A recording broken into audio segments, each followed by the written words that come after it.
오늘 말씀 34장과 내일 우리가 보게 될 35장은 서로 대조되는 말씀이 되겠습니다. 34장은 열국에 대한 심판의 말씀이 되겠고 35장은 그런 폐허된 가운데서 하나님께서 꽃을 피워나가신 광야에 꽃이 피고 사막에 꽃이 피고 이렇게 회복의 역사가 나타나는 심판과 회복이라고 하는 이런 대조적인 장면을 보게 됩니다. 먼저 오늘 34장의 말씀을 우리가 볼 수 있는데요. 1절의 말씀을 보시면 열국에 대한 하나님의 심판의 말씀이 되겠습니다. 먼저 하나님 말씀하시기를 너희는 들을지어다. 민족들아 귀를 기울일지어다. 땅과 땅에 충만한 것 세계와 세계에서 나는 모든 것이여 들을지어다 말씀하는 것을 보게 됩니다. 여러분 우리는요 지금 하나님의 이 말씀에 늘 귀를 기울여야 됩니다. 오늘 나중에 이제 후반부에도 보지만 하나님의 책에 나와 있는 것을 잘 찾아서 읽어봐라 말씀도 있는데 어쨌든 하나님께서는 우리에게 들으라 그리고 보라 말씀을 하시죠. 정말 우리는 하나님께서 뭐라고 말씀하시는지를 잘 들어야 되고 하나님께서 보여주시는 것들을 또 잘 볼 수 있어야 됩니다. 그러니까 우리의 귀가 열려져서 들을 수 있어야 되고 우리의 눈이 밝아져서 볼 수 있어야 됩니다. 하나님께서 보여주시는 것들은 크게는 두 가지죠. 하나님의 백성들, 하나님의 택한 자에게 주시는 영적인 축복의 세계, 하나님께서 역사하실 때 나타나게 될 놀라운 일들, 이 은혜의 세계를 보라는 면이 있고 또 한 가지는 뭐겠습니까? 악한 자들의 심판에 대해서 악한 자들에 대해서 하나님 심판할 때 그들이 멸망하는 것에 대해서 볼 수 있어야 한다는 것입니다. 그냥 우리는 육신의 눈으로만 보면은요 그냥 눈앞의 것들만 보게 됩니다. 그리고 정말 보이는 대로만 보게 되죠. 그런데 영의 눈이 열려지게 되면 남들이 볼 수 없는 것들을 보게 되고 하나님께서 일하시는 것들을 보게 되죠. 듣는 귀도 마찬가지라고 하겠습니다. 육신의 귀만 가지고 있으면 당장 그런데 주변에 있는 것들만 귀에 들려지는 대로만 듣게 되는데 영의 귀를 가지고 있으면 어떻습니까? 남들이 못 듣는 것을 듣게 되죠. 하나님의 말씀을 듣게 되고 또 하나님께서 하시는 것을 보는 것처럼 하나님께서 하시는 것들이 마치 귀에 들려지듯이 그렇게 들려지는, 그러니까 알게 된다는 말씀이죠. 그래서 하나님께서는 계속해서 들어라, 보라는 말씀들을 하고 있습니다. 자, 이제 하나님께서 어떻게 하신다는 말씀을 하고 있는가? 2절에 보니까요, 대저 여호와께서 열방을 향하여 진노하시며 그들의 만군을 향하여 분내사 그들을 진멸하시며 살육당하게 하셨은지 하나님께서 진노하시고 또는 진멸하시고 또 그들을 살육당하게 하신다 말씀하고 있습니다. 이 말씀은 이방 민족의 압제를 당하고 있는 이스라엘 백성들에게 주시는 말씀도 되고요. 또 오늘 이 시대에 세상에 열방들이 그냥 막 진노 일어나며 막 세상의 군왕들이 참 한마디로 하늘 높은 줄 모르고 막 날뛰고 이런 모습들을 보고 있는 우리들에게도 하나님께서 주시는 말씀이라고 하겠죠. 지금 우크라이나의 전쟁도 일어나고 있고 세계 곳곳에서 뭐 여러 가지 일들이 일어나고 있는 거 아니겠습니까? 근데 이러한 상황 속에서 하나님께서 어떻게 하시는가 이거를 좀 보고 들을 수 있어야 되는데 하나님은 악한 자에 대해서 반드시 진노하신다는 것을 말씀해 주고 있습니다. 단순히 그냥 진노하는 것이 아니고 그 진노하심이 결국은 심판으로 이어지게 되는 것을 말씀합니다. 그러니까 지금 악인들이 그야말로 아주 날뛰는 그런 모습을 우리가 본다 할지라도요 하나님께서 어떻게 하실지 우리가 알 필요가 있죠. 북한의 김정은이 같은 경우에도 핵무기를 많이 만들어 놓았고 유사시에는 우리가 쏠 수 있다. 얼마나 참 아주 자신만만한, 다시 말하면 교만한 그런 모습을 우리가 보게 됩니까? 한편으로는 그것 때문에 두려워하는 마음을 우리가 가질 수가 있잖아요. 그런데 하나님께서 어떻게 하시는가 하는 것을 우리가 알게 되면 우리는 그런 것에 의해서 그냥 겁나하고 공포에 질려하고 그렇지 않고 하나님께서 주관하신다. 만군의 하나님. 2절 말씀 나오는 것처럼 그들의 만군을 향하여 분노하자 그랬거든요. 만군을 향하여. 이게 세상의 모든 군사들을 말하는 것이겠죠. 열방의 모든 군대를 두고 말하는 것이겠죠. 이 모든 것들의 주관자가 누구냐? 만군의 하나님이시다라는 말씀이죠. 그래서 그 하나님께서는 다 아시기 때문에 그 악한 자들에 대해서 그들이 뭐라고 말을 하든 그냥 하나님께서는 개의치 않는. 왜? 하나님이 다 그들을 주관하고 계시니까.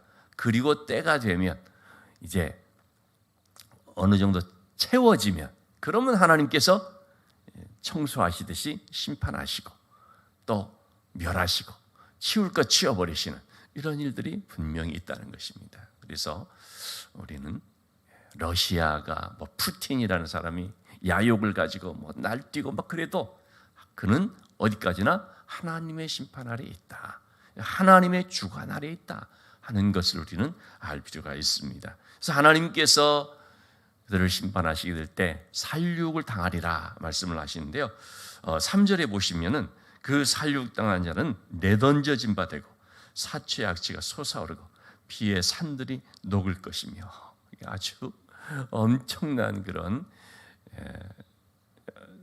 그 살육의 현장을 말씀하고 있습니다. 얼마나 많은 그런 피가 흘려지게 되는지, 이것은 이제 하나님께서 역사하실 때 나타날 수 있는 그런 아주 굉장한 심판입니다. 4절도 한번 우리가 보시면요, 하늘의 만상이 사라지고 하늘들이 두루마리같이 말리되 그 만상이 쇠전함이 포도나무 잎의 마름 같고 무화과나무 잎이 마름 같으리라. 말라버리는 것입니다. 하늘이 두루마리같이 말리는 것처럼 그 모든 것들이 다 말라 없어져 버리는 것이죠. 한때는 굉장하고 엄청나게 그 열매로 따진다면 그냥 아주 탱글탱글할 정도로 풍성하게 맺어지고, 꽃으로 말한다면 화려하게 피어나고 그랬는데 하나님께서 그들을 한번 손대시니까 쇠잔해져 버리는 것입니다. 싹 말라버리시는 거예요. 한순간에 그냥 어떻게 이렇게 되지 할 정도로 시들어 버리고요, 열매가 다 떨어져 버리고요, 그냥 말라버리니까 아무도 쳐다보지 않는, 그야말로 다 없어져 버리는 그런 모습을 말해주고 있습니다. 자, 그런데 오늘 이 말씀은 열방에 대한 심판의 말씀인데요, 하나님의 백성들은 이스라엘 백성들을 괴롭히고 있고 또 계속해서 악을 쌓아가고 있는 그 열방에 대한 심판의 말씀인데, 근데 그 열방에 대한 심판을 에돔에 빗대어서 말을 합니다. 그래서 오늘 말씀은 사실은 에돔에 대한 심판이라고도 말할 수 있는 내용입니다. 그러니까 에돔이라고 하는 한 나라만 말하는 것은 아니죠. 에돔을 빗대어서 열방 전체를 두고 하는 말인데, 특별히 에돔이라고 하는 그런 그 용어를 우리가 계속 볼 수가 있습니다. 그래서 5절 보시면은 여호와의 칼이 하늘에서 족하게 마셨은즉 보라, 이것이 에돔 위에 내리며 또 진멸하시기로 한 백성 위에 내려 그를 심판할 것이라. 에돔이라는 말이 6절에도 나오고요, 또 9절에도 나오고요, 계속해서 에돔에 대한 말씀을 하고 있습니다. 왜 에돔에 대해서 말하는가? 한마디로 말해서 에돔의 특징이 뭐냐? 교만이기 때문입니다. 오바댜서라고 하는 구약에서 가장 짧은 성경이 있습니다. 구약에 31번째 나오는 한 장으로 되어 있는 그런 선지서죠. 오바댜는 전적으로 에돔에 대한 심판의 메시지입니다. 에돔은 아시는 것처럼 에서의 후예입니다. 그리고 그들은 세일산이라는 곳에 살고 있었는데, 이 세일산이라는 곳은요, 지형이 바위 절벽처럼 이렇게 되어 있습니다. 그야말로 천혜의 요새입니다. 누가 감히 그들을 함락을 시키지는 못합니다. 높은 곳에 위치해 있으면서 바위산으로 되어 있기 때문에 에돔 족속들은 항상 자신만만한 것이며 누가 와서 우리를 끌어내리겠는가? 우리 이렇게 높은 곳에 있는 자를 와서 누가 감히 건들 수 있겠는가? 항상 그런 그것이 바로 이 교만으로 이제 나타나는 것이죠. 여러분, 이 에돔의 후예가 누구냐면 에돔은 헬라어 그리스어로 뭐라고 표현했냐면 뭐라고 불렸냐면 이두미야라고 불렀습니다. 여러분, 이두메인 누굽니까? 헤롯 왕입니다.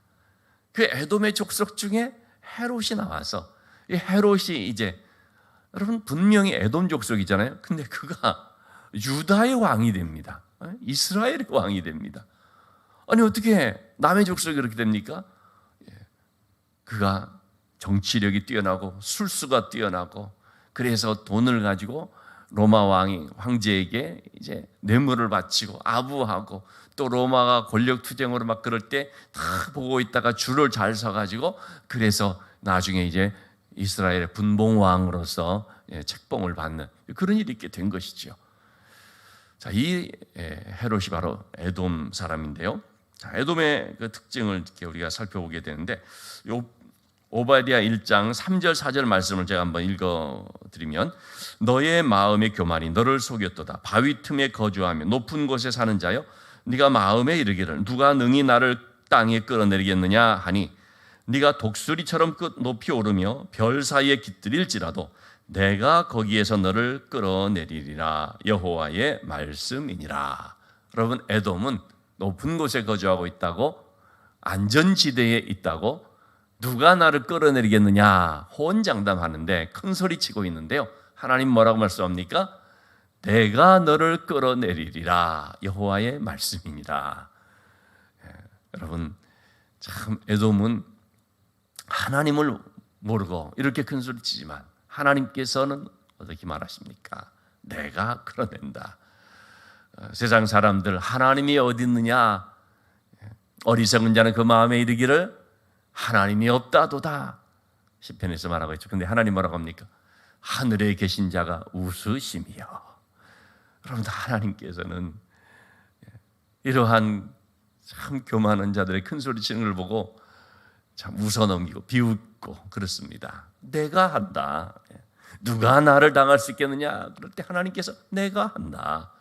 감히 누가 나를 건들 수 있겠느냐? 누가 나를 심판할 수 있겠느냐? 교만한 자의 특징이 항상 그렇거든요. 근데 하나님께서는 내가 하겠다 말씀하고 있거든요. 그래서 여러분, 우리는 하나님을 알아야 되고 하나님을 진짜로 알게 되면요 교만할 수 없다는 사실을 깨닫습니다. 하나님을 아는 자는 정말 교만할 수가 없습니다. 하나님께서 보고 계시다. 하나님께서 다 셈하고 계시다. 그리고 잘못되면 하나님께서 이것을 바로잡으시고 또 심판하신다. 그렇기 때문에 정말 우리가 하나님을 아는 자라면 늘 하나님 앞에 겸손해야 되는 것이죠. 자, 그래서 하나님께서는 이 에돔에 대한 심판의 말씀을 이제 계속하고 있는데 그 심판의 특징이 뭐냐? 쇠잔하여지고 말려져 버린다 하는 것입니다. 그래서 여러분, 우리는 이러한 사실을 깊이 인식을 해야 되죠. 하나님 앞에 교만한 자는 그가 가진 모든 것들이 다 쇠잔해져 버린다는 것입니다. 하나님 앞에 교만한 자는 그의 모든 이룬 것들을 다 한순간에 무너져 버린다는 것입니다. 그래서 그들의 그 자랑하며 큰 소리 치고 있는 그들의 그 거처가 어떻게 돼 버리는 것입니까? 자, 9절의 말씀 보면 에돔의 시내들은 변화의 역청이 되고 티끌은 유황이 되고 그 땅은 불붙는 역청이 되며, 여러분, 이 말씀은 뭘 연상시킵니까? 소돔과 고모라를 연상시킵니다. 하나님께서 유황불로 심판을 하게 되자 그 소돔과 고모라 땅이 완전히 그냥 티끌처럼 다 태워져 버린 거죠. 에돔이 그렇게 될 것을 말하고 있습니다. 하나님께서 에돔에게 심판할 때 그들의 그 거처가 한마디로 불붙는 역청이 되어버린다는 것입니다. 그래서 10절의 말씀에 낮에나 밤에나 꺼지지 않고 연기가 끊임없이 떠오르고 세세에 황무하여 그리로 지날 자가 영영이 없겠고 완전히 폐허되어 버리는 것을 말하고 있습니다. 황무지가 되어버립니다.